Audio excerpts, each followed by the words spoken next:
नमस्कार दोस्तों, मैं सुप्रिया स्वागत करती हूँ आपका डिकोड एग्जाम के करंट अफेयर के रिवीजन सेशन की क्लास में। दोस्तों, जैसा कि एग्जाम की डेट आपकी डिक्लेयर हो चुकी है और काफी ज्यादा पास भी आपका एग्जाम, तो आज से जो है हम अपने करंट अफेयर के रिवीजन सेशन को स्टार्ट करेंगे। तो दोस्तों, जैसा कि हमने आपके पिछले एग्जाम में भी जैसा कि रिवीजन सेशन जो चला था और जो बच्चे पहले से जुड़े होंगे उनको आइडिया होगा कि हम अपने करंट अफेयर के जो है क्लासेस को किस तरीके से डिफरेंट जो है सेगमेंट में बांट करके रिवीजन करते हैं। जैसे कि सबसे पहले हम बात करेंगे नेशनल लेवल के करंट अफेयर को। तो राष्ट्रीय स्तर पे जितने भी जो घटनाएं घटित हुई थी, जो कुछ भी जो है राष्ट्रीय स्तर पे जो इंपॉर्टेंट चीजें हैं जहां से संबंधित आपके एग्जाम में प्रश्नों को पूछा जाएगा, उन्हें हम एक एक करके यहाँ पे डिस्कस करेंगे। तो नेशनल न्यूज को हम 1 से 2 पार्ट में जो है कवर करने की पूरी कोशिश करेंगे। फिर इसी तरीके से नेक्स्ट लेवल पे हम बात करेंगे अंतरराष्ट्रीय यानी कि इंटरनेशनल लेवल पे जितने भी महत्वपूर्ण घटनाएं थी जो आपके एग्जाम के लिए इंपॉर्टेंट है, हम उन्हें कवर करेंगे। इसी तरीके से आने वाले जो सेगमेंट होंगे जिसमें से हम इकोनॉमिक करंट अफेयर रहेगा, ठीक है, उसके बाद हम इन्वायरमेंट इकोलॉजी से रिलेटेड, फिर साइंस एंड टेक्नोलॉजी से रिलेटेड, डिफेंस सेक्टर से रिलेटेड, फिर जितने भी चीजें जैसे कि आपके अपॉइंटमेंट हो गई, डेट एंड, ठीक है, थीम से रिलेटेड जितने भी क्वेश्चंस हैं हम उन्हें एक एक करके, ठीक है, यहाँ पे डिस्कस करेंगे। और इस तरीके से पूरा होल ऑन यानी कि पूरा 1 साल का करंट अफेयर आपको पूरा रिवीजन कराया जाएगा। और मेरी पूरी कोशिश होगी कि इसी करंट अफेयर के सेशन से, ठीक है, आपका पूरा जो है क्वेश्चंस जितने भी जो पूछे जाएंगे करंट अफेयर से रिलेटेड, अगर आप इस रेगुलर सेशन को फॉलो कर लेंगे, रिवीजन सेशन को, तो मैं इस बात की श्योरिटी देती हूं कि आपका कोई भी क्वेश्चन जो है छूटेगा नहीं और आप अच्छे से जो है एग्जाम में करंट अफेयर वाले सेशन को, ठीक है, अच्छे से करके आएंगे और पूरे कॉन्फिडेंस के साथ इसको जो है अच्छे से आप जो है एग्जाम के अटेम्प्ट को पूरा करेंगे। तो चलिए स्टार्ट करते हैं दोस्तों अपने सेक्शन को। आज की क्लास में हम बात करेंगे नेशनल जो है लेवल के करंट अफेयर को, और आज हम बात करने वाले हैं कम से कम अप्रॉक्स जो है 20 to 25 जो है इंपॉर्टेंट पॉइंट्स को यहाँ पे डिस्कस करेंगे। तो चलिए जल्दी से सेशन को शेयर कर दीजिए। नेशनल लेवल के करंट अफेयर को डिस्कस करने जा रहे हैं। पॉइंट वाइज जो होगा आपका यहाँ पे सेशन रिवीजन किया जाएगा, क्वेश्चन आंसर जो है फ्रेम में नहीं होगा। बहुत सारी इंपॉर्टेंट चीजें यहाँ पे बता दी जाएंगी आपको। पीडीएफ पूरी प्रोवाइड किया जाएगा टेलीग्राम ग्रुप पे, लिंक जो है डिस्क्रिप्शन बॉक्स में दे दिया गया है। तो यहाँ से जो है आपको डिकोड एग्जाम के टेलीग्राम ग्रुप को ज्वाइन कर लीजिए और वहां से जो है आप करंट अफेयर की पीडीएफ को डाउनलोड करके रेगुलर जो है रिवीजन करिए, ठीक है। तो चलिए दोस्तों स्टार्ट करते हैं अपने सेशन को और बात करते हैं सबसे पहले पॉइंट के बारे में, ठीक है। तो यानी कि आज का हमारा जो नेशनल लेवल का पहला जो इंपॉर्टेंट चीज है दोस्तों, वो क्या है? न्यूनतम आय गारंटी विधेयक पेश करने वाला भारत का जो पहला राज्य दोस्तों बन गया है वो कौन सा है? राजस्थान, ठीक है। तो राजस्थान दोस्तों क्या है? ये न्यूनतम आय गारंटी विधेयक पेश करने वाला देश का पहला राज्य बन गया है। और राजस्थान की जो दोस्तों जो विधानसभा है, ठीक है, जो राजस्थान की विधानसभा है उसने जुलाई 2023 को, ठीक है, चूंकि यहाँ पे डेट दिया, डेट आपके लिए इंपॉर्टेंट नहीं है, ना ही मंथ इंपॉर्टेंट है, तो जुलाई 2013 को वहां पे जो विधानसभा ने एक विधेयक पास किया है जिसका नाम क्या है दोस्तों? राजस्थान न्यूनतम आय गारंटी विधेयक।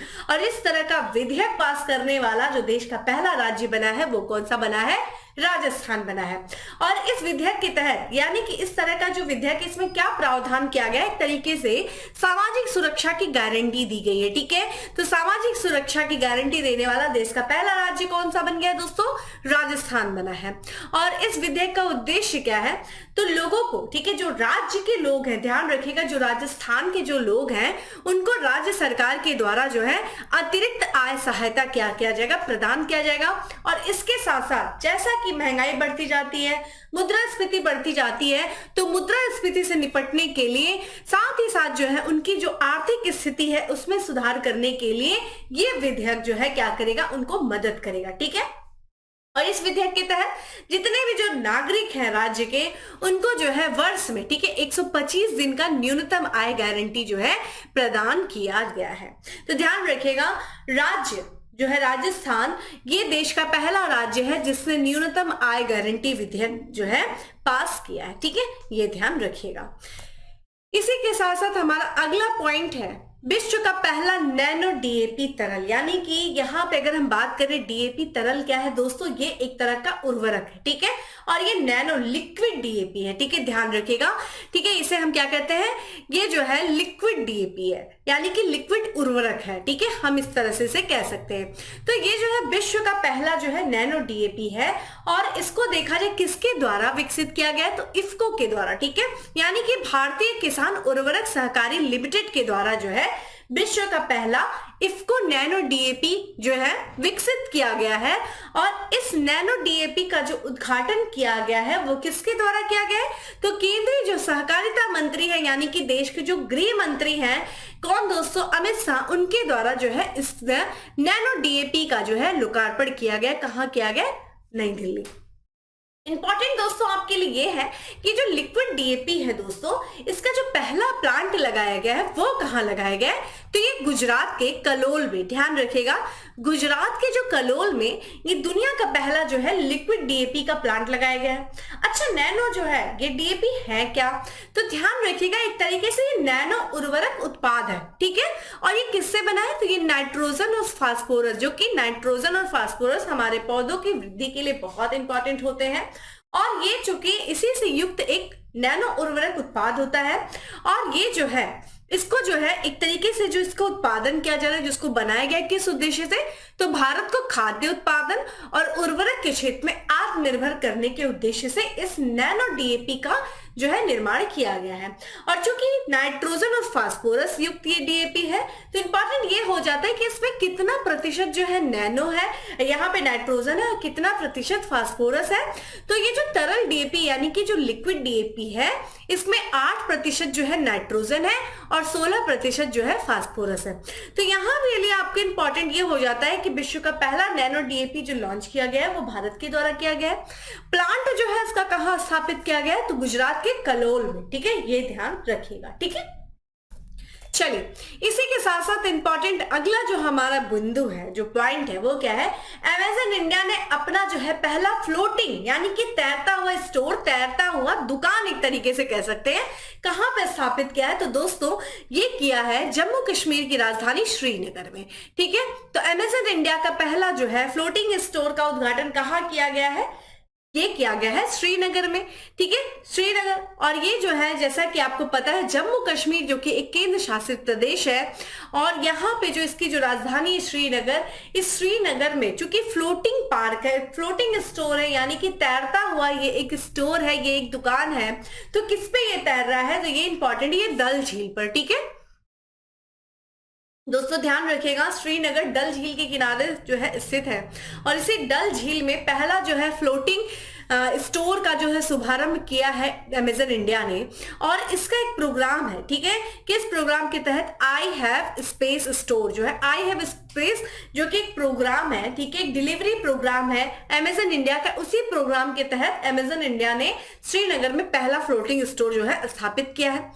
ये जो कंपनी है यानी कि जो अमेज़न है, इसका जो स्टोर कंपनी जो है, इसका ये जो डिलीवरी प्रोग्राम है जिसका नाम है आई हैव स्पेस, इस ये जो है आई हैव स्पेस प्रोग्राम को जो लॉन्च किया था कंपनी ने, ये किया था दोस्तों 2015 में। और इस कंपनी में क्या है, जो स्थानीय दुकानदार हैं, जो भागीदार हैं, इन्हीं का उपयोग करके जो दूर दराज यानी कि जो रिमोट एरिया है, जहां पे जो है आप मतलब एक तरीके से उनके जो 4 से 5 किलोमीटर दायरे के अंदर में जो एरिया आते हैं जहां पे लोग नहीं जा पाते हैं, ठीक है, वहां तक जो है अपनी सर्विस को बढ़ाने के उद्देश्य से अमेज़न इंडिया ने ये कार्य किया है। तो ध्यान रखिएगा, अमेज़न इंडिया का पहला जो है फ्लोटिंग स्टोर कहां पे स्थापित किया गया है, श्रीनगर में। श्रीनगर में भी किस झील पर, तो डल झील पर, ठीक है, ये ध्यान रखिएगा। और अमेज़न इंडिया का ये जो प्रोग्राम है जिसका नाम है आई हैव स्पेस, ये एक लास्ट माइल डिलीवरी प्रोग्राम है, यानी कि जो एक तरीके से दूर दराज के रहने वाले क्षेत्रों तक अपनी जो है डिलीवरी सेवा को प्रदान करने के उद्देश्य से ये आई हैव स्पेस जो है प्रोग्राम अमेज़न इंडिया के द्वारा 2015 में लॉन्च किया गया था। और अगर आपसे पूछ दे भाई अमेज़न इंडिया के कंट्री हेड कौन है, तो ये ध्यान रखिएगा, ये है अमित अग्रवाल। अमित अग्रवाल अमेज़न इंडिया के कंट्री हेड है। तो हमारा ये इंपॉर्टेंट पॉइंट है, अमेज़न इंडिया ने अपना पहला फ्लोटिंग स्टोर कहां स्थापित किया दोस्तों, श्रीनगर में, ठीक है, ये ध्यान रखिएगा। डल झील भी ध्यान रखिएगा, डल झील के किनारे ही श्रीनगर बसा हुआ है, ठीक है। चलिए, अगला प्रश्न है, अगला जो इंपॉर्टेंट बिंदु है हमारे एग्जाम के लिए वो है टैली माइनस। ठीक है, तो जम्मू कश्मीर यानी कि ध्यान रखिएगा, देश के केंद्र शासित प्रदेश जम्मू कश्मीर में मानसिक स्वास्थ्य को समर्पित भारत का पहला चैटबॉट टैली मानस लॉन्च किया है। तो ये भारत का पहला जो है चैटबॉट टैली मानस जो लॉन्च किया गया है, ये जम्मू कश्मीर में लॉन्च किया गया है, जो कि मानसिक स्वास्थ्य को समर्पित है। ठीक है, तो यहाँ पे जम्मू कश्मीर के दोस्तों जो उपराज्यपाल हैं जिनका नाम है मनोज सिन्हा, ठीक है, उन्होंने जो है केंद्र शासित प्रदेश में भारत का पहला जो है टैली मानस चैटबॉट जो है लॉन्च किया है। चैटबॉट एक तरीके से चैट मतलब बात करना, अगर किसी भी तरह की मानसिक स्वास्थ्य समस्या है तो उस समय तत्काल जो है आपको डॉक्टरों की सहायता मिल सकेगी इस टैली मानस के माध्यम से। टैली मानस, ठीक है, यहाँ पे आप टैली मानस का फुल फॉर्म ध्यान रखेगा, टैली ध्यान रखेगा टेलीफोन के माध्यम से, ठीक है, यानी कि mental health assistant and networking across state. ठीक है, तो यहाँ पे जो है मेंटल हेल्थ से रिलेटेड आपको असिस्ट करना यानी कि एक तरीके से सहायता प्रदान करने के उद्देश्य से ये टैली मानस चैटबॉट सेवा का लॉन्च किया गया है जम्मू कश्मीर के उपराज्यपाल मनोज सिन्हा के द्वारा। उद्देश्य क्या है, तो जितने भी स्वास्थ्य संबंधित अगर कोई परामर्श है तो परामर्शदाताओं से, नैदानिक मनोवैज्ञानिक और सलाहकारों से जो है आप 24 घंटे जो है इससे सेवा प्रदान किया जाएगा। यानी कि स्वास्थ्य संबंधित किसी भी तरह की कोई समस्या आती तो तुरंत जो है आपको इस टैली मानस के माध्यम से परामर्शदाताओं से आपको परामर्श मिल सकेगी और तुरंत वहां के जो अगर कोई संकटग्रस्त लोग हैं उनको तुरंत जो है टैली मानस के माध्यम से परामर्शदाता जो मनोवैज्ञानिक उनसे जो है बातचीत करने का तुरंत जो है एक अवसर प्रदान किया जाएगा। ठीक है, टैली मानस दोस्तों एक तरीके से इसके बारे में बात करें दोस्तों तो ये केंद्र सरकार ने जो बजट आया था 2022 उसमें जो है इस भारत के जो राष्ट्रीय टैली मानसिक स्वास्थ्य कार्यक्रम टैली मानसिक स्वास्थ्य सहायता और राज्यों की नेटवर्किंग यानी कि टैली मानस की घोषणा जो की गई थी वो केंद्र सरकार के द्वारा जो बजट पास किया गया था 2022 का, उसमें टैली मानस के बारे में बात किया गया था, घोषणा की गई थी। ठीक है, तो ये ध्यान रखिएगा दोस्तों, भारत का पहला जो है चैटबॉट टैली मानस कहां लॉन्च किया गया, तो जम्मू कश्मीर में। ठीक है, इसी के बाद पे हम अगली पॉइंट की तरफ चलते हैं। अगला पॉइंट भी आपके एग्जाम के लिए बहुत इंपॉर्टेंट है। कारण क्या है, ये जो पॉइंट है ना सिर्फ आपके करंट अफेयर बल्कि आपको स्टैटिक पोर्शन के लिए भी इंपॉर्टेंट हो जाता है, हिस्ट्री, ठीक है, आर्ट एंड कल्चर से रिलेटेड। तो ये जो परियोजना है दोस्तों जिसका नाम है इकामारा परियोजना, ठीक है, इकामारा परियोजना दोस्तों ये उड़ीसा राज्य सरकार से संबंधित है, ये भी पूछा जा सकता है। तो दोस्तों उड़ीसा के जो मुख्यमंत्री यानी कि नवीन पटनायक जी ने उन्होंने, ठीक है, 280 करोड़ रुपए की परियोजना को जो है शुरुआत किया है जिसका नाम क्या है दोस्तों, इकामारा परियोजना। ठीक है, इकामारा दोस्तों वो जो वहां पे जो भुवनेश्वर जो कि उड़ीसा की जो कैपिटल है दोस्तों उसका जो है प्राचीन नाम है इकामारा। और यहाँ पे जो भुवनेश्वर में दोस्तों जो लिंगराज मंदिर है उसे लिंगराज मंदिर का जो परिसर है और उसको बढ़ाने के उद्देश्य से और साथ ही साथ जो है उस मंदिरों को यानी कि जो वहां की उड़ीसा की जो प्राचीन मंदिर है उन प्राचीन मंदिरों का एक तरीके से पुनर्विकसित करने के उद्देश्य से ये इकामारा परियोजना को क्या किया गया, शुरू किया गया उड़ीसा सरकार के द्वारा। तो बेसिकली इस परियोजना के अगर हम उद्देश्य की बात करें तो क्या है, जो प्राचीन मंदिर है दोस्तों, जो उड़ीसा के जो प्राचीन मंदिर है उनका जो है उनका विकास करने के लिए, उनका पुनर्विकास करने के उद्देश्य से इसको लॉन्च किया गया है। विशेष करके जो भुवनेश्वर में 11वीं शताब्दी का जो लिंगराज मंदिर है उसके परिसर को बढ़ाने के उद्देश्य से इस परियोजना को लॉन्च किया गया था। ठीक है, ये जो परियोजना है, ये जो योजना है दोस्तों इसको 2019 में लॉन्च किया गया था। चूंकि ये इस वर्ष ये इकामारा परियोजना चर्चा में थी इसलिए आपके लिए इंपॉर्टेंट हो जाता है। ये जो योजना है दोस्तों ये इकमरा क्षेत्र, जैसा कि हमने बात किया, इकमरा यानी कि ये भुवनेश्वर का प्राचीन नाम है और भुवनेश्वर उड़ीसा की कैपिटल है। यहाँ पे जो एक ऐतिहासिक मंदिर है शिव मंदिर यानी कि जो भगवान शिव का जो मंदिर है वहां के आसपास लगभग देखा जाए 80 एकड़ भूमि को पुनर्जीवित करने पर यह योजना क्या है दोस्तों, एक जो है केंद्रित है। क्योंकि हम बात करें दोस्तों लिंगराज टेम्पल की, ठीक है, जो कि उड़ीसा के भुवनेश्वर में स्थित है। तो आइए इसके बारे में बात कर लेते हैं क्योंकि ये आपके स्टैटिक पोर्शन के लिए यानी कि आर्ट एंड कल्चर के लिए इंपॉर्टेंट हो जाता है। तो ध्यान रखिएगा ये जो लिंगराज टेम्पल है दोस्तों इसका निर्माण देखिए 11वीं शताब्दी में किया गया था और ये भगवान शिव को, ठीक है, लिंगराज मंदिर किसको समर्पित है, भगवान शिव को समर्पित है और ये जो है उड़ीसा की राजधानी भुवनेश्वर में स्थित है और ये भुवनेश्वर शहर का सबसे बड़ा मंदिर जो है माना जाता है। और ये माना जाता है कि इस मंदिर का जो निर्माण करवाया गया था दोस्तों, वो यहाँ पर एक सोमवंशी राजा था जिसका नाम था ययाति प्रथम। ययाति प्रथम के द्वारा इस मंदिर का निर्माण कराया गया था।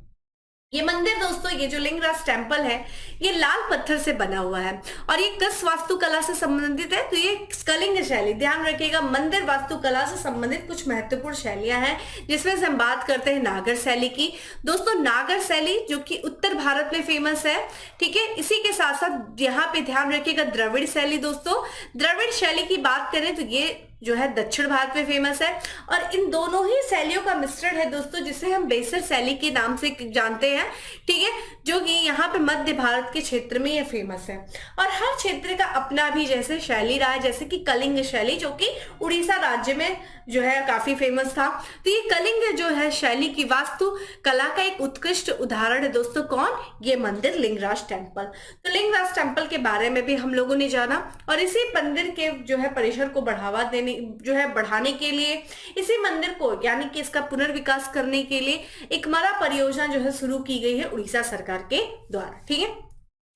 चलिए दोस्तों अगले जो है पॉइंट जो आपके लिए मोस्ट इंपॉर्टेंट कर लीजिए, वेरी वेरी इंपॉर्टेंट पॉइंट है ये ध्यान रखिएगा कि दुनिया की जो है सबसे बड़ी ऑफिस बिल्डिंग जो बनाई गई है वो भारत में बनाई गई है, ठीक है। तो यहाँ पे जो है इंपॉर्टेंट ये हो जाता है कि कहाँ पे, भारत में भी कहाँ, किस राज्य में, किस शहर में। तो दुनिया की जो सबसे बड़ी ऑफिस बिल्डिंग दोस्तों बनाई गई है ये गुजरात के शहर, ठीक है, सूरत में, ठीक है, गुजरात के शहर सूरत में दुनिया की जो है सबसे बड़ी ऑफिस बिल्डिंग का निर्माण किया गया है। और इस ऑफिस बिल्डिंग का नाम क्या है? तो सूरत डायमंड बोर्स, ठीक है। यहाँ पे जो है डायमंड के रिलेटेड जो है कार्य किया जाएगा, यानी कि हीरे से संबंधित जो है कार्य किया जाएगा। तो डायमंड, सूरत डायमंड बोर्स जो कि दुनिया की सबसे बड़ी ऑफिस बिल्डिंग बन गई है और सूरत को जिसे हम ज्वेल कैपिटल के भी नाम से जानते हैं, ठीक है। ये जो इमारत है जिसकी तस्वीर आप स्क्रीन पे दोस्तों देख रहे हैं, ये इमारत देखिए, ध्यान रखिएगा कि हीरे के व्यवसाय से जुड़ा जो है कस्टर्स, ठीक है, जो पॉलिश करना, हीरे को पॉलिश करना, उसको जो है आकार देने और हीरे से संबंधित जितने भी व्यापारी वर्ग हैं उन सभी व्यापारी वर्गों के लिए एक बेहतरीन सुविधा प्रदान करेगी दोस्तों ये इमारत। यानी कि एक तरीके से वन स्टॉप सेंटर का ये काम करेगा। यहाँ ना सिर्फ हीरे के आकार दिया जाएगा, उसको पॉलिश किया जाएगा, यहाँ से संबंधित हीरे से संबंधित ट्रेड भी किया जाएगा। ये जो मंजिला है दोस्तों जिसकी तस्वीर आप जो है यहाँ पे देख रहे हैं, ये 15 मंजिला इमारत है, ठीक है। और ये दुनिया की इसी के साथ साथ सबसे बड़ी जो है ऑफिस बिल्डिंग हो गई है और इसमें एक साथ देखा जाए दोस्तों यहाँ पे जो है 65,000 कर्मचारी जो है एक साथ यहाँ पे काम कर सकते हैं। तो ठीक है, दुनिया की सबसे बड़ी ऑफिस बिल्डिंग दोस्तों कौन सी हो गई है? गुजरात में स्थित सूरत में, जिसका नाम है सूरत डायमंड बोर्स। और अगर आपसे पूछा जाए कि भाई इससे पहले जो है दुनिया की सबसे बड़ी बिल्डिंग कौन थी, तो डायमंड बोर्स से पहले जो है दुनिया की सबसे बड़ी जो बिल्डिंग थी वो अमेरिका में थी। अमेरिका के दोस्तों पेंटागन देखिए, वहां का रक्षा जो है डिपार्टमेंट बहुत फेमस है, पेंटागन में, वहां पे रक्षा डिपार्टमेंट है अमेरिका का। तो पेंटागन की जो बिल्डिंग थी अमेरिका की, वो दुनिया की अब तक की सबसे बड़ी जो है ऑफिस इमारत थी। ये 7 मंजिला थी। आप देखिए सूरत डायमंड बोर्स जो है 15 मंजिला, यानी कि उससे दुगना है। ये 7 मंजिला इमारत थी और इसका निर्माण जो है 1944 में किया गया था। अमेरिका का शहर एलिंगटन, ठीक है, अमेरिका के शहर एलिंगटन में किया गया था, ठीक है। तो ये ध्यान रखिएगा कि दुनिया की सबसे बड़ी जो ऑफिस बिल्डिंग का निर्माण किया गया है वो सूरत में किया गया है, ठीक है, ये ध्यान रखिएगा। चलिए भाई अगला प्रश्न है हमारा कि भारत का पहला स्वदेशी परमाणु रिएक्टर, ठीक है, कौन सा हो गया है? ये काकरापार परमाणु ऊर्जा परियोजना। तो ये जो गुजरात के सूरत है दोस्तों, देखिए अगेन जो है सूरत आपके जो है चर्चा में आ गया। तो गुजरात में जो सूरत है दोस्तों, सूरत में ही स्थित है काकरापार। कई बार एग्जाम में पूछा गया, जैसे कैगा पूछा जाता है, काकरापार पूछा जाता है कि ये काकरापार परमाणु जो है परमाणु रिएक्टर है, ये किस राज्य में है? तो गुजरात में है। और गुजरात में दोस्तों सूरत में है ये काकरापार परमाणु ऊर्जा परियोजना। और इसी परियोजना में दोस्तों भारत के पहले स्वदेशी रूप से विकसित 700 मेगावाट के परमाणु ऊर्जा रिएक्टर को जो है जून 2023 को वाणिज्य परिचालन जो है शुरू किया गया है। तो भारत के पहले स्वदेशी रूप से विकसित जो है 700 मेगावाट के परमाणु ऊर्जा रिएक्टर का वाणिज्यिक परिचालन कहां शुरू किया गया? तो गुजरात के काकरापार परमाणु ऊर्जा परियोजना के तहत ये जो न्यूक्लियर पावर, ये जो है दोस्तों यहाँ पे भारत का जो nuclear power corporation of India limited है, ये जो है संस्था आपके लिए इंपॉर्टेंट हो जाती है। ये देखा जाए देश भर में, ठीक है, 16, ठीक है, कितना 16 जो है 700 मेगावाट दबाव युक्त भारी जल रिएक्टर बनाने की योजना बना रहा है। इसमें से दोस्तों जो राजस्थान का रावट भाटा कई बार एग्जाम में पूछा गया है, और हरियाणा का गोरखपुर, ध्यान रखिएगा, एक उत्तर प्रदेश में भी गोरखपुर है, ठीक है, जहां से उत्तर प्रदेश के जो है मुख्यमंत्री योगी आदित्यनाथ जी सांसद हैं, वहां के सीट से। यहाँ पे जो हरियाणा के जो गोरखपुर में देखा जाए, ठीक है, 700 मेगावाट के परमाणु ऊर्जा संयंत्र यहाँ पे जो है निर्माण चल रहा है, ठीक है, जिसमें से तो यहाँ पे जो nuclear power corporation of India, इसके द्वारा जो है 16 सोलर पावर जो है प्लांट स्थापित किया जा रहा है, न्यूक्लियर पावर जो है प्लांट, और ये जो है 700 मेगावाट के होंगे, जिसमें से 2 पर कार्य हो रहा है। क्योंकि आपके लिए ये जो कॉर्पोरेशन ऑफ इंडिया यानी कि कौन, nuclear power corporation of India, इसके बारे में भी जानना इंपॉर्टेंट हो जाता है। तो दोस्तों ये जो nuclear power corporation of India limited है, ये ध्यान रखिएगा सार्वजनिक क्षेत्र का उद्यम है, यानी कि सार्वजनिक क्षेत्र से तात्पर्य ये सरकार के द्वारा स्थापित एक, ठीक है, कंपनी है, ठीक है, ये एक उद्यम है। और ये भारत के किस विभाग के, जो भारत सरकार का देखिए परमाणु ऊर्जा विभाग, डिपार्टमेंट ऑफ एटॉमिक एनर्जी, उसके तहत ये प्रशासनिक नियंत्रण में कार्यरत है। तो ध्यान रखिएगा nuclear power corporation of India जो है किसके नियंत्रण में कार्य करता है, तो परमाणु ऊर्जा विभाग के नियंत्रण में कार्य करता है। और परमाणु ऊर्जा, ठीक है, यानी कि nuclear power corporation of India की स्थापना किस वर्ष किया गया था दोस्तों, तो ये सितंबर 1987 में किया गया था। किसके तहत जो है, कंपनी अधिनियम 1956 के तहत किया गया था। चूंकि हमारे लिए ये भी इंपॉर्टेंट हो जाता है परमाणु ऊर्जा विभाग, तो दोस्तों परमाणु ऊर्जा विभाग की जो स्थापना की गई थी, ये राष्ट्रपति के आदेश पे किया गया था। और ये जो विभाग है दोस्तों, ये डायरेक्ट जो है प्रधानमंत्री के प्रभार में आता है, यानी कि प्रधानमंत्री जो है इस विभाग पर डायरेक्ट नियंत्रण रखते हैं। और ये जो है राष्ट्रपति के आदेश पे, ठीक है, 3 अगस्त 1954 को जो है परमाणु ऊर्जा विभाग की स्थापना की गई थी, ठीक है। तो ये ध्यान रखिएगा। तो ये ध्यान रखिएगा कि भारत का पहला स्वदेशी परमाणु रिएक्टर ये काकरापार परमाणु ऊर्जा परियोजना के तहत, कहां पे दोस्तों, गुजरात में, ठीक है। इसी के साथ साथ हमारा अगला जो पॉइंट आ जाता है वो क्या है कि भारत की सबसे बड़ी निजी रेल कोच फैक्ट्री, तो कहां पे है, भारत की जो सबसे बड़ी ये निजी रेल कोच फैक्ट्री, यानी कि प्राइवेट सेक्टर के नियंत्रण में जो रेल कोच है उसका निर्माण करने के लिए ये फैक्ट्री को स्थापित किया गया। ये भारत की सबसे बड़ी है। कहां पे, ये इंपॉर्टेंट है। तो ये देखिएगा जून 2023 की बात है दोस्तों, तेलंगाना का एक जिला है जिसका नाम है रंगारेड्डी जिला, और यहाँ पे जो मंडल है शंकरपल्ली मंडल में, ठीक है, कोंडाकल गांव में जो है भारत की सबसे बड़ी निजी जो है रेल कोच फैक्ट्री, जिसका नाम है मेधा रेल कोच फैक्ट्री, इसका उद्घाटन किया गया। तो कहां पे दोस्तों, तेलंगाना में। तेलंगाना में भी कौन से गांव में, कोंडाकल गांव में। ध्यान रखिएगा कोंडाकल गांव में देश के सबसे बड़ी निजी रेल कोच फैक्ट्री का निर्माण किया गया है, जिसका नाम है मेधा रेल कोच फैक्ट्री। ये जो कंपनी है दोस्तों, ये जो फैक्ट्री है, ये इलेक्ट्रिकल और साथ ही साथ इलेक्ट्रॉनिक रेलवे उत्पाद को डिजाइन करेगी।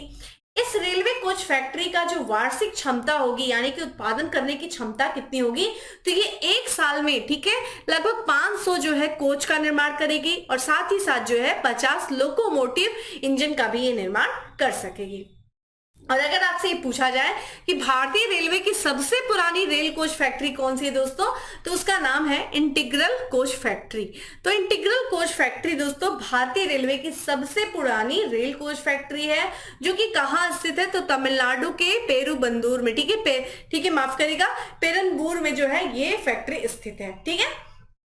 तो इंपॉर्टेंट क्या हो जाता है कि भारत की सबसे बड़ी निजी रेल कोच फैक्ट्री दोस्तों कहाँ है, तो ये तेलंगाना के रंगारेड्डी जिले में स्थित है, ठीक है। कोंडाकल गांव, ध्यान रखिएगा, आजकल जो है गांव पूछा जा रहा है, ठीक है, आपको गांव दे देगा नाम, तो गांव ध्यान रखिएगा, इसीलिए विशेषकर ऐसी चीजों को जो है हाईलाइट किया गया है आपके रिवीजन में। इसी के साथ साथ हमारा अगला है दोस्तों नेशनल सिकल सेल एनीमिया उन्मूलन मिशन, ठीक है। तो ये जो मिशन है इंपॉर्टेंट आपके लिए, जिसे हम कह रहे हैं नेशनल सिकल सेल कंसल्टेंसी, ठीक है। तो देखिए प्रधानमंत्री नरेंद्र मोदी जी, ठीक है, मध्य प्रदेश के दौरे पे थे जुलाई में, और उन्होंने मध्य प्रदेश के, ठीक है, शहडोल से, ध्यान रखिएगा ये जरूर पूछा जाएगा आपसे कि ये जो नेशनल सिकल सेल एनीमिया, ठीक है, उन्मूलन मिशन 2047 है, इसका उद्घाटन कहां से किया गया प्रधानमंत्री जी के द्वारा? तो ये मध्य प्रदेश के शहडोल जिले से किया गया। ठीक है, और ये जो मिशन है दोस्तों, इसका जो शुभारंभ किया गया है, जो कि नाम से पता चल रहा है कि जो सिकल सेल एनीमिया है दोस्तों, जो कि एक रोग है, ठीक है, ब्लड से संबंधित रोग है। ठीक है, इस रोग को, ठीक है, देश से समाप्त करने के लिए एक लक्ष्य रखा गया 2047 तक।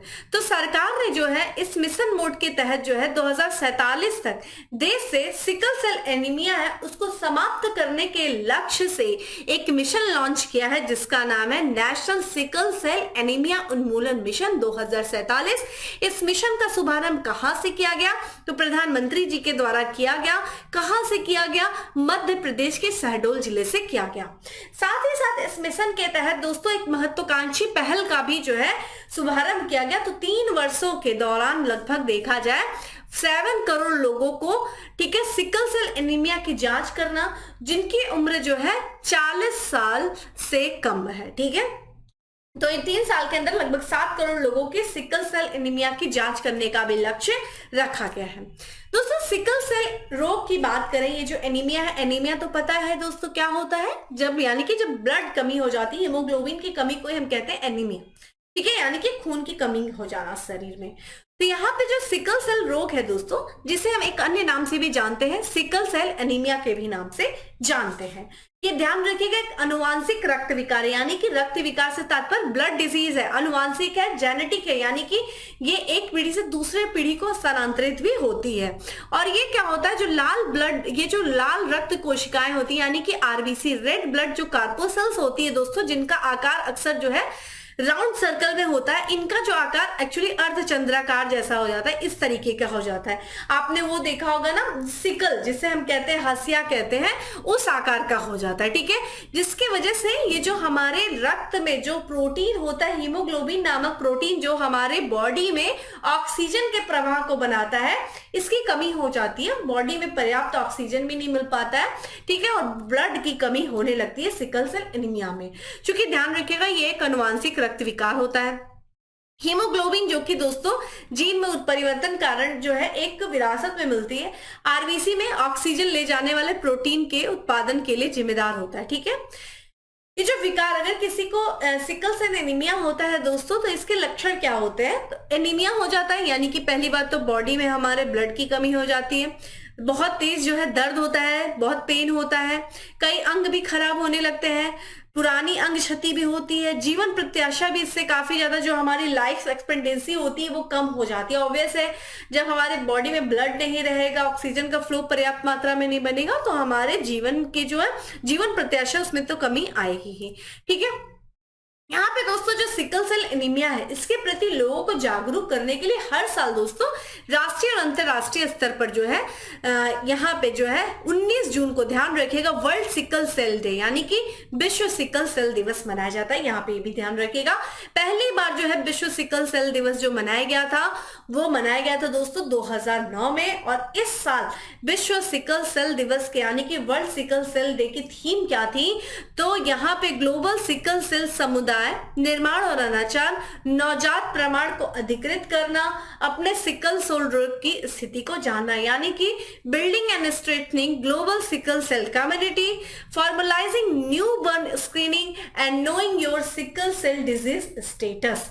ये ध्यान रखिएगा, इस साल की थीम थी। तो हमने देखिए क्या देखा कि यहाँ पे नेशनल सिकल सेल एनीमिया उन्मूलन मिशन है। ये भी आपसे पूछा जा सकता है कि सरकार ने किस वर्ष तक भारत से सिकल सेल डिजीज को खत्म करने का लक्ष्य रखा है?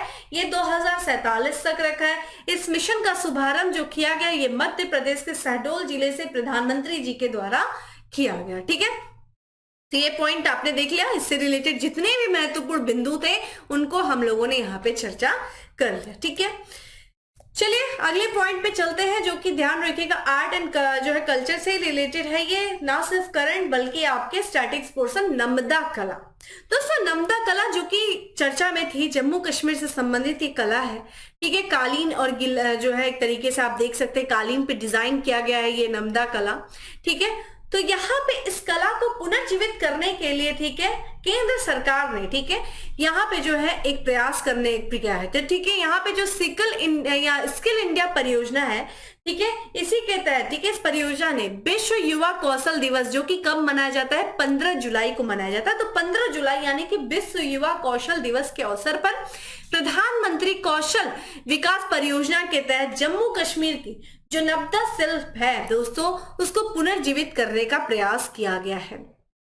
ठीक है, चूंकि ध्यान रखिएगा ये जो हम चर्चा कर रहे हैं, क्योंकि इसकी जो है, इसको पुनर्जीवित कर इसकी जो पहली खेप है, इसको इसी साल यूनाइटेड किंगडम में क्या किया गया, एक्सपोर्ट किया गया, जिस कारण से ये चर्चा में था। तो ये जो नब्दा प्रोजेक्ट है, जो कि नब्दा कला को पुनर्जीवित करने के लिए चलाया गया था, इसकी शुरुआत 2021 में की गई थी। नब्दा, जो कि दोस्तों ध्यान रखिएगा, एक तरीके से ये पारंपरिक कश्मीरी कालीन होती है। ठीक है, एक तरीके से ये कालीन होती है, मैट होती है, जो कि किससे बनती है, भेड़ के जो ऊन होते हैं उनसे इनको बनाया जाता है। और इसमें जो कढ़ाई दोस्तों किया जाता है, आप देख रहे होंगे, ये किसी भी, ये जो इस पे कढ़ाई की गई है, ये किसी भी मशीन से नहीं किया गया, हाथों से जो है इसकी कढ़ाई की जाती है। नब्दा का जो गलीचा होता है, इसका उपयोग देखिए गर्माहट के लिए किया जाता है, जो फर्श है उसकी कवरिंग के लिए किया जाता है, घर की सजावट के लिए भी किया जाता है, कई लोग के घरों में भी होगा, आप देखे होंगे। ठीक है, ये जो कला है दोस्तों, इसकी जो शुरुआत की गई थी, ये मुगल सम्राट जो अकबर थे, उनके जो घोड़े थे, घोड़ों को ढकने के विकल्प की तलाश के साथ जो है इस कला की शुरुआत की गई थी। यानी कि घोड़ों को ढकने के लिए जो कालीन जैसा बनाया जाता था, उस पर जो है हाथों से डिजाइन किया जाता था। और ये जो है इसकी जो शुरुआत की गई थी नब्दा कला की, ये 16वीं शताब्दी में इसकी शुरुआत की गई थी। एक सूफी संत है जिनका नाम है शाह हमदान के द्वारा इस कला की शुरुआत की गई थी। भारत में दोस्तों इस कला के 2 ही केंद्र और एग्जाम में जो है पूछा भी गया था। एक एग्जाम हुआ था 2018 में, मुझे नाम नहीं याद आ रहा, उसमें से ये जो है पूछा था कि नब्दा कला का निम्न में से कौन सा केंद्र है, और उसमें ऑप्शन में टोंक दिया था। ठीक है, एक तो कश्मीर का श्रीनगर है नब्दा कला का केंद्र, दूसरा जो केंद्र है वो राजस्थान का टोंक है। ठीक है, ये दोनों आपको केंद्र पता होने चाहिए, जो कि एग्जाम में पूछा था। ये जो नब्दा बनाने का जो अभ्यास ज्यादातर कहाँ पे किया जाता है, जो एशियाई देश है, विशेषकर ईरान, अफगानिस्तान और भारत में किया जाता है। हाल फिलहाल में नब्दा कला इसलिए चर्चा में थी क्योंकि सरकार के द्वारा यूनाइटेड किंगडम को नब्दा कला उत्पाद का पहला जो है बैच वो निर्यात करने की मंजूरी दी गई है, जिस वजह से ये कला, ठीक है, चर्चा में आ गया है। जो कि नब्दा कला को पुनर्जीवित करने के लिए जो परियोजना शुरू की गई थी, ये 2021 में की गई थी, और 2023 में जो है इस कला से संबंधित जो पहला बैच था उसको, ठीक है, निर्यात करने की मंजूरी दी गई, जिस वजह से 2023 में ये कला चर्चा में है और आपके एग्जाम के लिए इंपॉर्टेंट है। ठीक है, चलो इसी के साथ साथ हम बात करते हैं देश की पहली वाटर मेट्रो सेवा। दोस्तों देश की पहली जो वाटर मेट्रो, आपने मेट्रो के बारे में सुना ही होगा, सड़कों पर मेट्रो तो दौड़ते ही दौड़ते हैं। जो वाटर है यानी कि समुद्र में या फिर नदियों में वाटर जो है, समुद्रों में मेट्रो सेवा का जो है परिचालन शुरू किया गया है। कहाँ पे, तो ये केरल के कोच्चि में। ठीक है, केरल के कोच्चि में जो है पहली वाटर मेट्रो सेवा को जो है शुरू किया गया है। तो ये समुद्री तल पर ये वाटर मेट्रो जो है, वाटर मेट्रो ये तैरेगा, आप देख सकते हैं इसकी तस्वीर। और ये जो वाटर मेट्रो है ये कोच्चि और जो कोच्चि से आसपास संबंधित जो 10 द्वीप हैं, उन द्वीपों को ये जो वाटर मेट्रो है, जो कि किससे चलेगा दोस्तों, बैटरी से संचालित होगा, उस वाटर मेट्रो से जुड़ने का कार्य करेगा ये वाटर मेट्रो सेवा। ये ध्यान रखिएगा, ये पूर्णतः वातानुकूलित है और हर मेट्रो में लगभग 50 से 100 यात्री को एक साथ ही यात्रा करा सकता है। ये जो परिचालन है दोस्तों, ये जो परियोजना है, इसका परिचालन जो किया जाएगा वो कोच्चि मेट्रो के द्वारा किया जाएगा। तो देश की पहली वाटर मेट्रो सेवा दोस्तों केरल के कोच्चि में शुरू की गई। ठीक है, ध्यान रखेगा।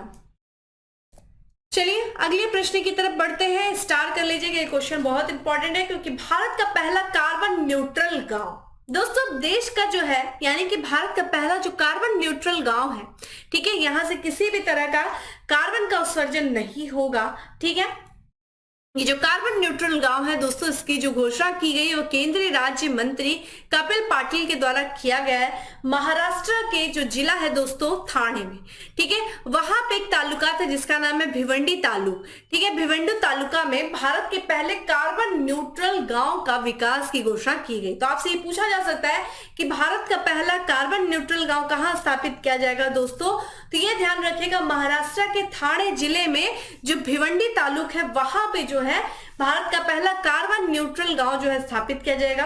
ये जो पहल है इस उद्देश्य क्या है, तो ये कार्बन उत्सर्जन को कम करना, ठीक है। हर तरफ सोलर जो है पैनल लगाए जाएंगे, जिससे जो है बिजली वगैरह की जो है खपत पूरी की जाएगी, बिजली का जो है प्राप्त किया जाएगा कार्बन, ठीक है। तो सोलर पैनल हर छतों पर, हर घरों की छतों पर स्थापित किया जाएगा, जिससे किसी भी प्रकार का इस गांव से कार्बन का उत्सर्जन नहीं होगा।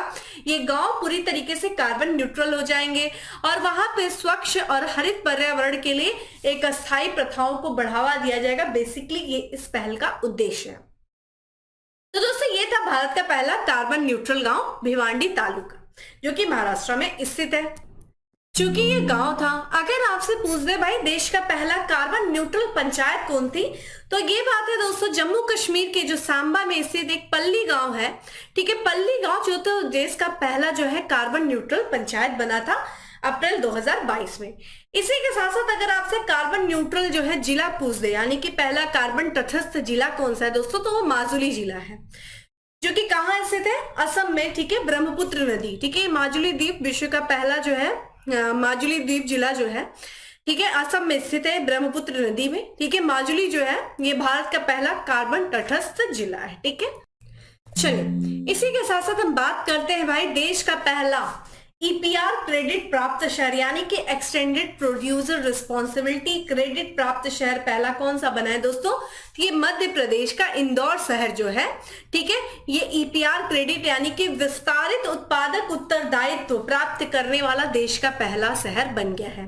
तो इंदौर का जो दोस्तों जो नगर निगम है, ठीक है, तो एक तरीके से ये जो एकल उपयोग जो है प्लास्टिक होती है, उन प्लास्टिक से बनी जो वस्तुएं होती है जिनको हम एक बार इस्तेमाल करने के बाद फेंक देते हैं, उनको ये क्या करेंगे, इकट्ठा करेंगे, उनको इकट्ठा करके उनको रिसाइकल करेंगे, उनका पुनर्चक्रण करेंगे और उनको पुनर्चक्रण करके, ठीक है, एक तरीके से एक नया उत्पाद बना करेंगे, ठीक है, बनाएंगे। तो एक विस्तारित उत्पादक जो है उत्तरदायित्व जो है क्रेडिट प्राप्त करने वाला, इसके साथ ही जो है पहला नगर निगम इंदौर नगर निगम बन गया, ठीक है। ईपीआर दोस्तों क्या होता है, तो एक तरीके से जो है ये पर्यावरण नीति दृष्टिकोण होता है, यानी कि पर्यावरण को जो है प्रदूषित होने से बचाने के लिए ईपीआर जो है बनाया जाता है। एक तरीके से जो सिंगल यूज जो है प्लास्टिक होती है, जब हम उनका इस्तेमाल करके बाहर फेंक देते हैं तो ये हमारे पर्यावरण को क्या करते हैं, दूषित करती हैं। तो इनको जो है एक तरीके से पर्यावरण को शुद्ध करने के लिए इसका इस्तेमाल किया जाता है। इसमें किसी भी उत्पाद के लिए जो है निर्माता की जिम्मेदारी को उत्पाद के जीवन चक्र के उपभोक्ता चरण तक पहुंचाया जाता है। ईपीआर का उद्देश्य देखिए क्या है, जितने भी अपशिष्ट प्रबंधन है उसको बढ़ावा देना है, नगर पालिकाओं को पर जो बोझ है उसको कम करना। तो एक्सटेंडेड प्रोड्यूसर रिस्पॉन्सिबिलिटी यानी कि जो प्रोड्यूस किया है उसी प्रोड्यूसर के जिम्मेदारियों को बढ़ा देना, यानी कि उनको पुनर्चक्रण करने की जिम्मेदारी भी करना, ठीक है, जिम्मेदारी भी देना किसको, जिसने प्रोड्यूस किया है। तो ये ऐसा करने वाला पहला नगर निगम दोस्तों कौन बन गया है, तो इंदौर नगर निगम बन गया, ठीक है।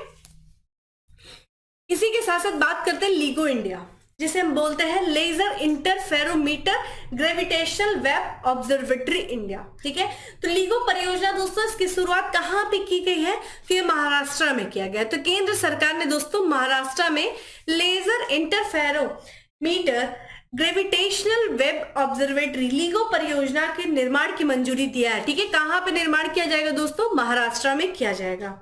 ये जो परियोजना है दोस्तों, इससे परमाणु ऊर्जा विभाग, जिसके बारे में हम लोगों ने ऑलरेडी डिस्कस किया, और विज्ञान एवं प्रौद्योगिकी विभाग के द्वारा अमेरिकी राष्ट्रीय विज्ञान प्रतिष्ठान, साथ ही साथ कई अन्य जो राष्ट्रीय और अंतर्राष्ट्रीय अनुसंधान जो संस्थाएं, उनके साथ मिलकर इस लीगो इंडिया को, इस परियोजना को बनाया जाएगा, ठीक है। आइए लीगो के बारे में बात कर लेते हैं। ये परियोजना बेसिकली किस उद्देश्य से बनाई जा रही है महाराष्ट्र में, तो जो ब्रह्मांड में जो गुरुत्वीय तरंगे हैं दोस्तों, उन गुरुत्वीय तरंगों का पता लगाने के लिए लीगो इंडिया का जो है निर्माण किया जा रहा है, ठीक है। इस परियोजना को स्थापित किया जा रही है। ये जो तरंगे हैं दोस्तों, इन तरंगों को तलाशने और साथ ही साथ उनके स्रोत को, कहां से ये तरंगे निकल रही, उनका पता लगाने के लिए कम से कम 3 वेधशालाओं का होना आवश्यक है। 2 वेधशालाएं जो ऑलरेडी दोस्तों कहां पे, अमेरिका में स्थापित है, और ऐसी तीसरी वेधशाला को बनाने के लिए जो देश के प्रधानमंत्री यानी कि प्रधानमंत्री नरेंद्र मोदी जी ने तीसरी वेधशाला को बनाने के लिए 2016 में दोस्तों अमेरिका के साथ एक समझौता ज्ञापन किया था, ठीक है।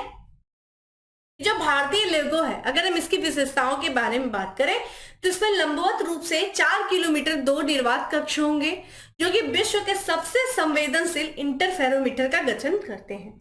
ये जो परियोजना है दोस्तों, इस परियोजना की जो है शुरू होने की जो उम्मीद है ये 2030 से शुरू होगी और इसका जो संचालन किया जाएगा लिगो इंडिया का, ये परमाणु ऊर्जा विभाग के द्वारा किया जाएगा। ठीक है, तो यहाँ पे जो है लिगो इंडिया जो परियोजना है, जो ये इसको कहाँ पे निर्माण की मंजूरी दी गई है केंद्र सरकार के द्वारा, तो महाराष्ट्र में। ठीक है, ये ध्यान रखिएगा। इसी के साथ साथ देखिए यहाँ पे जो है लद्दाख और मयूरभंज। ठीक है, मयूरभंज दोस्तों ये जो है दो ऐसे क्षेत्र हैं। ठीक है, मयूरभंज जो कि उड़ीसा का मयूरभंज ये जिला है, जो कि ध्यान रखिएगा दोस्तों विश्व के महानतम स्थानों की सूची में शामिल किए गए हैं टाइम पत्रिका के द्वारा। तो दोस्तों यहाँ पे लद्दाख और मयूरभंज चर्चा में आ जाते हैं। तो ये अमेरिका की जो प्रतिष्ठित मैगजीन है दोस्तों, जिसका नाम है टाइम पत्रिका, टाइम मैगजीन, इसने विश्व के 2023 के लिए विश्व के महानतम स्थान, ठीक है, यानी कि वर्ल्ड ग्रेटेस्ट जो है प्लेसेस की सूची जारी किया है। इस सूची में 50 स्थानों को शामिल किया गया है, जिसमें भारत के 2 स्थान शामिल किए गए, एक लद्दाख, दूसरा उड़ीसा का जो मयूरभंज जिला है दोस्तों उसको शामिल किया गया। ठीक है, ये ध्यान रखिएगा। इस सूची में जो लद्दाख का स्थान है वो 31वां स्थान है और वही 32वें स्थान पे मयूरभंज को शामिल किया गया है। दोस्तों लद्दाख जो कि किस चीज के लिए जाना जाता है, यहाँ पे तिब्बती बौद्ध संस्कृति है। लद्दाख जो कि तिब्बती बौद्ध संस्कृति का महत्वपूर्ण स्थल है। और दोस्तों इसी लद्दाख की जो राजधानी लेह है, जो कि केंद्र शासित प्रदेश है दोस्तों लद्दाख, इसकी जो राजधानी लेह है, इसी वर्ष यानी कि 2023 में भारत सरकार के द्वारा, ठीक है, जो यहाँ पे गांव है, लेह में एक गांव है दोस्तों हानले गांव में जो है पहला डार्क स्काई रिजर्व स्थापित करने की घोषणा की गई है। तो आपसे ये भी पूछा जा सकता है भैया कि देश का यानी कि दक्षिण पूर्व में जो हानले गांव, यहाँ पे जो लेह के दक्षिण पूर्व में एक गांव है जिसका नाम है हानले, वहां पे भारत का पहला जो है डार्क स्काई रिजर्व स्थापित किया जाएगा। तो ये भी आपके लिए इंपॉर्टेंट हो जाता है। ठीक है, कि भारत का पहला डार्क स्काई रिजर्व जो है कहाँ पे स्थापित किया जाएगा, ये किया जाएगा दोस्तों लद्दाख में। लद्दाख की राजधानी लेह में एक गांव है हानले गांव। ठीक है, और यहाँ पे जो मयूरभंज जिला है इसकी विशेषता क्या है दोस्तों, तो मयूरभंज जिला अपने जो है दुर्लभ, यहाँ पे दुर्लभ बाघ पाए जाते हैं, काले बाघ, और प्राचीन मंदिरों के लिए मयूरभंज जाना जाता है। और यहाँ पे दोस्तों जो मयूरभंज है, यहाँ पे अत्यधिक दुर्लभ जो काले बाघ हैं, दुर्लभ काले बाघों को देखना है तो ये पृथ्वी का एकमात्र ऐसा स्थान है जहां पे दुर्लभ काले बाघ देखे जाते हैं, मयूरभंज जिला में। इसी कारण से, इन्हीं सब विशेषताओं के कारण से टाइम्स मैगजीन ने विश्व के 50 महत्वपूर्ण ग्रेटेस्ट प्लेसेस में भारत के 2 स्थान लद्दाख और मयूरभंज को शामिल किया है। टॉप प्लेसेस में कौन सा है, ठीक है, जो सिर्फ अगर 5 स्थल है टाइम्स में, अमेरिका का टम्पा है, ठीक है, अमेरिका का ही दूसरा है दोस्तों लेमेट घाटी है, उत्तरी अमेरिका की रियो ग्रांडे है, अमेरिका का ही, ठीक है, टक्सन है, और एसोमाइट्स राष्ट्रीय उद्यान जो कि अमेरिका का, यानी कि सिर्फ 5 स्थलों में अमेरिका के स्थल हमें देखने को मिल रहे हैं, आप ये देख सकते हैं। ठीक है, तो ये ध्यान रखेगा, ये 2 जो है महानतम सूची में शामिल किए गए टाइम्स पत्रिका के चर्चा में थे। ठीक है, इसी के साथ साथ बात करते हैं एशिया का सबसे बड़ा टेलीस्कोप दोस्तों कहाँ स्थापित किया जा रहा है, उत्तराखंड का जो देवस्थल है, देवस्थल में एशिया के सबसे बड़े जो है यानी कि 4 मीटर अंतरराष्ट्रीय लिक्विड मिरर टेलीस्कोप का उद्घाटन किया गया। किसके द्वारा किया गया, तो केंद्रीय विज्ञान और प्रौद्योगिकी मंत्री हैं दोस्तों, प्रौद्योगिकी विज्ञान पृथ्वी विज्ञान राज्य मंत्री हैं जिनका नाम है डॉक्टर जितेंद्र सिंह, उनके द्वारा जो है उत्तराखंड के देवस्थल में, ठीक है, ध्यान रखिएगा, उत्तराखंड के देवस्थल में एशिया के सबसे बड़े, ठीक है, अंतरराष्ट्रीय लिक्विड मिरर टेलीस्कोप का उद्घाटन किया गया। ये जो दूरदर्शी यानी कि जो टेलीस्कोप है, ये भारत के विज्ञान और प्रौद्योगिकी विभाग के अंतर्गत स्वायत्त संस्था जिसका नाम है ARES उत्तराखंड के नैनीताल जिले के देवस्थल में, ठीक है, वेधशाला परिसर में 2450 मीटर की ऊंचाई पर स्थित किया गया। ठीक है, तो एशिया का सबसे बड़ा टेलीस्कोप, ठीक है, अंतरराष्ट्रीय लिक्विड मिरर टेलीस्कोप, इसका उद्घाटन उत्तराखंड के देवस्थल में किया गया। ठीक है, इसी के साथ साथ दुनिया का पहला बांस क्रैश बैरियर, आप लोग हाईवे वगैरह पे सफर करते होंगे, स्टील से लगे हुए बैरियर बनाए जाते हैं। बैरियर यानी कि किसी स्थान को रोकना, यानी कि एक तरीके से जो राजमार्ग, जो नेशनल हाईवे होते हैं या रोड होते हैं, उनके किनारे पर एक जो है बैरियर लगाया जाता है, कुछ इस तरीके से, जिसकी आप यहाँ पे तस्वीर देख रहे हैं। इससे कोई भी अगर कार जा रही है, उनको जो है अगर वो अनियंत्रित हो जाती है तो उसको अनियंत्रित होने से रोकने के लिए या किसी भी दुर्घटना से उसको बचाने के उद्देश्य से इस बैरियर को लगाया जाता है। तो यहाँ पे बांस का जो है क्रैश बैरियर लगाया गया है दुनिया का।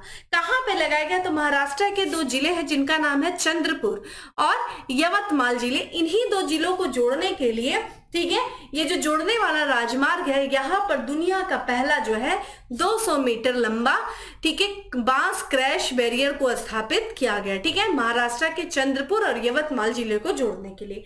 नागपुर में जो है इस बांस दुर्घटना अवरोधक यानी कि बांस क्रैश बैरियर को क्या नाम दिया गया? तो बाहुबली, ठीक है। और इस अवरोधक को बनाने के लिए बांस की एक विशेष प्रजाति उसका इस्तेमाल किया गया है। इस प्रजाति का नाम क्या है? ठीक है, बम्बूसा बाल्कोआ, ठीक है, बम्बूसा बाल्कोआ का इस्तेमाल किया गया। और ये जो बम्बूसा बाल्कोआ है दोस्तों, ये उष्णकटिबंधीय कल्पिंग बांस है, ठीक है। और ये जनरली मुख्य रूप से ये जो पूर्वोत्तर भारत है, ठीक है, असम, विशेष असम वगैरह के क्षेत्र में, पश्चिम बंगाल में ये उगाया जाता है। और ये क्रैश बैरियर होता क्या है दोस्तों?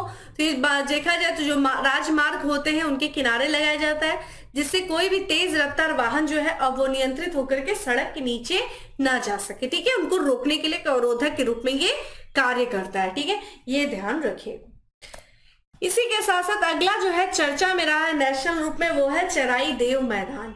चराई देव मैदान दोस्तों ये असम में स्थित है और इसको हाल फिलहाल में यूनेस्को विश्व विरासत स्थल के लिए, ठीक है, असम चराई देव मोईदाम को नामित करने का निर्णय लिया गया है। किसके द्वारा?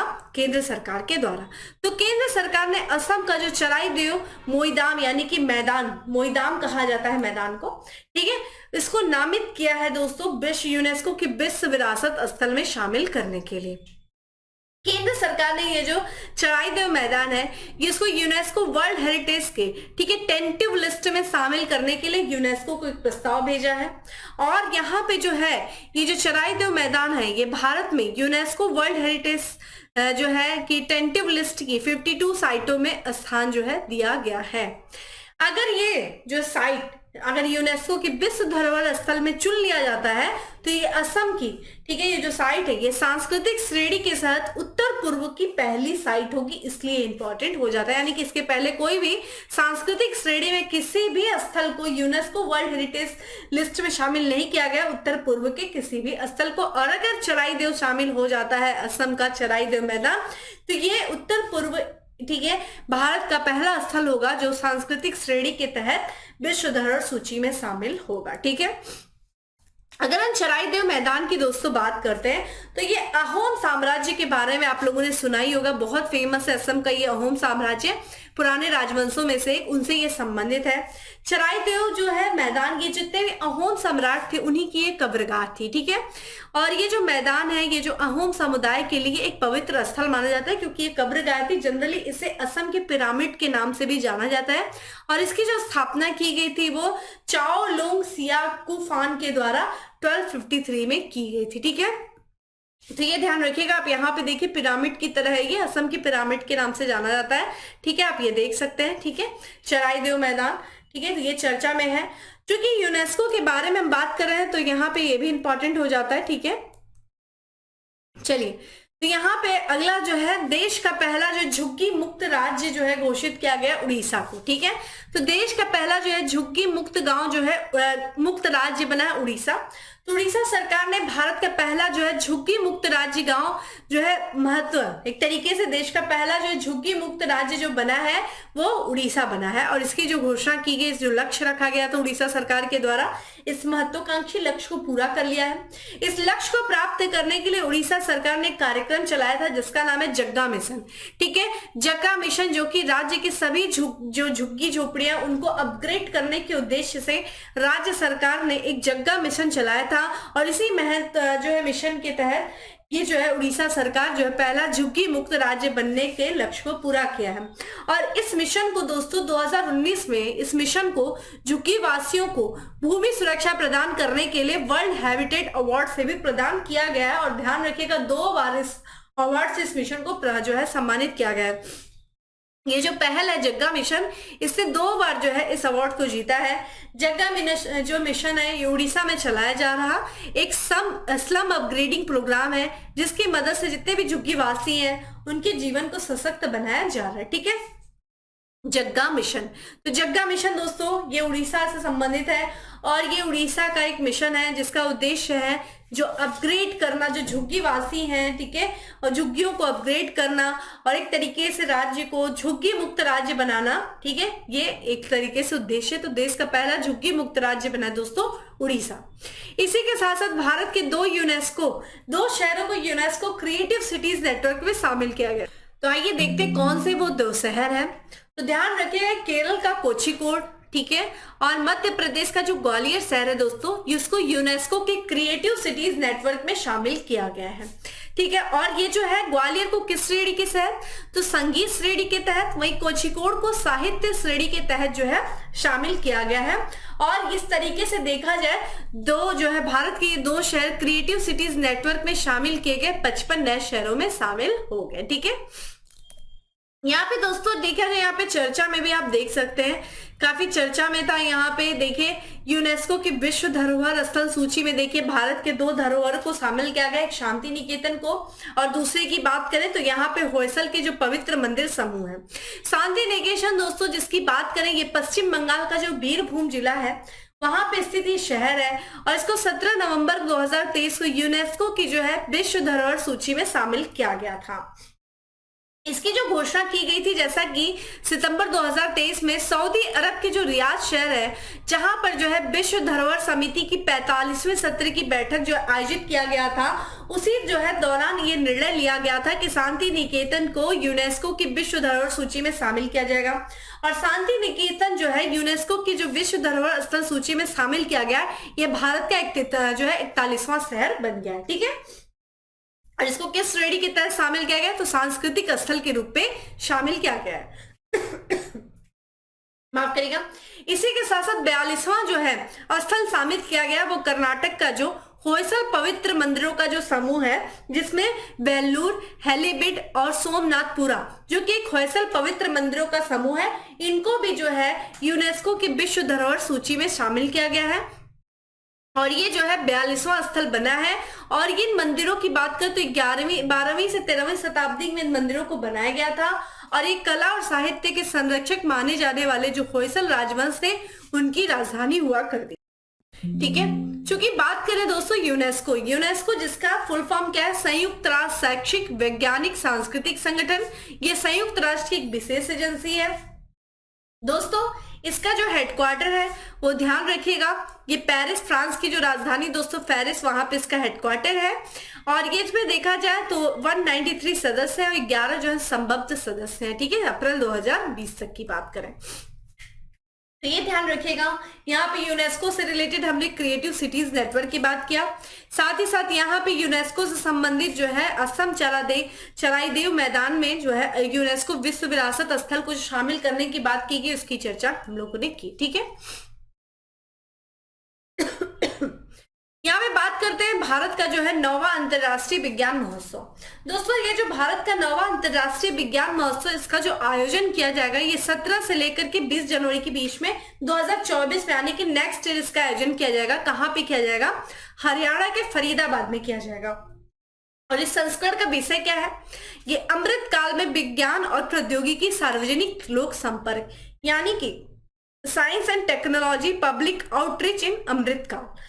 ये जो है सम्मेलन दोस्तों, ये जो महोत्सव है, ये जो 9वां अंतर्राष्ट्रीय विज्ञान महोत्सव है, इसका उद्देश्य क्या है, तो व्यापक स्तर पर लोगों को प्रेरित करना, छात्र हो गए, शिक्षक हो गए, वैज्ञानिक शोधकर्ता, पेशेवर उद्यमी, वैज्ञानिक संप्रेषक जैसे विविध स्तर के जो हित वाले लोग हैं उनको एक मंच प्रदान करना। ठीक है, इसी के साथ साथ बात करते हैं सर्वश्रेष्ठ पर्यटन गांव। ठीक है, सर्वश्रेष्ठ पर्यटन गांव जो चुना गया है वो चुना गया है धोरडो, जो कि गुजरात का धोरडो शहर है, गांव है, उसको जो है सर्वश्रेष्ठ पर्यटन गांव के रूप में नामित किया गया। किसके द्वारा दोस्तों, संयुक्त राष्ट्र विश्व पर्यटन संगठन के द्वारा, UNWTO, ध्यान रखिएगा, वर्ल्ड ट्रेड ऑर्गेनाइजेशन नहीं है, ये विश्व पर्यटन संगठन है। ठीक है, तो इसके द्वारा जो है बेस्ट टूरिज्म विलेज जो है चुना गया है, किसको दोस्तों? धोरडो गांव, जो कि गुजरात का है, ठीक है। और गुजरात के किस जिले में स्थित है दोस्तों? तो ये कच्छ जिले में। तो यहाँ पे संयुक्त राष्ट्र विश्व पर्यटन संगठन के द्वारा सर्वश्रेष्ठ पर्यटन गांव की सूची जो है शामिल की गई है, जो है सूची जारी किया गया है। उस सूची में जो गुजरात का कच्छ जिले में जो धोरडो गांव है उसको सर्वश्रेष्ठ पर्यटन गांव के रूप में चयनित किया गया है, ठीक है। ये जो सर्वश्रेष्ठ पर्यटन गांव की सूची में लगभग देखा जाए 260 आवेदनों में से कितने गांवों को चयन किया गया? तो 54 गांवों का चयन किया गया है। इन 54 गांव के अतिरिक्त जो है 20 अन्य गांवों को भी इस अपग्रेड प्रोग्राम के तहत शामिल किया गया, जिसमें एक गांव और शामिल किया गया, मध्य प्रदेश का मांडला गांव, ठीक है। इसको भी शामिल किया गया जो अपग्रेड सूची को जारी किया गया था। ये जो निर्णय है दोस्तों, ये उज्बेकिस्तान का जो ऐतिहासिक शहर है जिसका नाम है समरकंद, तो समरकंद में जो है ये UNWTO के द्वारा जो है सर्वश्रेष्ठ पर्यटन गांव का पुरस्कार समारोह आयोजित किया गया था अक्टूबर 2023 में, उसमें जो है ये निर्णय लिया गया, ठीक है। चूंकि एक संगठन है जो आपके एग्जाम के लिए इंपॉर्टेंट हो जाता है, कौन सा? संयुक्त राष्ट्र विश्व पर्यटन संगठन। तो दोस्तों संयुक्त राष्ट्र विश्व पर्यटन जो संगठन है ये संयुक्त राष्ट्र की एजेंसी है और इसकी स्थापना 1975 में किया गया था। इसका जो मुख्यालय यानी कि हेडक्वार्टर वो मैड्रिड, स्पेन की जो कैपिटल मैड्रिड है, यहाँ पे इसका हेडक्वार्टर है। और इसमें देखा जाए 159 जो है सदस्य इसके सदस्य हैं, ठीक है, देश जो है इसके सदस्य हैं। UNWTO में जो भारत 1975 में शामिल हुआ था। ये जो United Nation World Tourism Organization है, इसके द्वारा दोस्तों हर साल जो है 27 सितंबर को विश्व पर्यटन दिवस मनाया जाता है। तो ध्यान रखिएगा, विश्व पर्यटन दिवस कब मनाया जाता है दोस्तों? 27 सितंबर को मनाया जाता है। और इस साल इस दिवस की थीम क्या थी? पर्यटन और हरित निवेश जो है ये इसकी थीम थी, ध्यान रखिएगा, ठीक है। तो यहाँ पे इंपॉर्टेंट हो जाता है दोस्तों सर्वश्रेष्ठ पर्यटन गांव धोरडो, ठीक है, गुजरात का। इसी के साथ साथ बात करते हैं 16वीं कृषि विज्ञान कांग्रेस। दोस्तों 16वीं कृषि विज्ञान कांग्रेस का आयोजन अक्टूबर 2023 में किया गया, किसके द्वारा? राष्ट्रीय कृषि विज्ञान अकादमी के द्वारा। कहां पे दोस्तों? केरल के कोच्चि में, ठीक है। 16वीं कृषि विज्ञान कांग्रेस का आयोजन किया गया। ये पहली बार है जो कृषि विज्ञान कांग्रेस का आयोजन केरल में किया गया और इसकी जो मेजबानी की गई है वो ICAR केंद्रीय समुद्री मत्स्य अनुसंधान संस्था के द्वारा किया गया। कमेंट बॉक्स में आंसर करिए, इसका जो है मुख्यालय कहाँ है? कम से कम आप मुझे आज ये बताइए, ठीक है। इसके बारे में मैंने चर्चा किया था, आप मुझे बताइए। 16वीं जो है राष्ट्रीय कृषि विज्ञान जो अकादमी है, इसका जो उद्देश्य है ये जितनी भी जो आने वाली पीढ़ियां हैं उनको जो है भारत की कृषि खाद्य प्रणालियों की टिकाऊ उद्यम में बदलने के बारे में एक वैज्ञानिक चर्चा उत्पन्न करना, ये बेसिकली इसका उद्देश्य है, ठीक है। तो 16वीं कृषि विज्ञान कांग्रेस का जो आयोजन किया गया वो केरल के कोच्चि में किया गया और पहली बार जो है केरल में इसका आयोजन किया गया। इसी के साथ साथ आज का हमारा लास्ट पॉइंट है कि भारत का पहला क्षेत्रीय रैपिड ट्रांजिट सिस्टम, ठीक है, तो रीजनल रैपिड ट्रांजिट सिस्टम जिसको लॉन्च किया गया, ठीक है, प्रधानमंत्री जी के द्वारा अक्टूबर 2023 में। कहां से दोस्तों? तो उत्तर प्रदेश के साहिबाबाद में, ठीक है। तो उत्तर प्रदेश के साहिबाबाद में भारत के पहले रीजनल रैपिड ट्रांजिट सिस्टम का उद्घाटन किया गया और इसका नाम क्या रखा गया दोस्तों? नमो भारत। किसके तर्ज पे? तो जैसे कि वंदे भारत है, तो वंदे भारत जो नाम रखा गया ट्रेन का, उसी तर्ज पर, ठीक है, इसका नाम नमो भारत रखा गया है।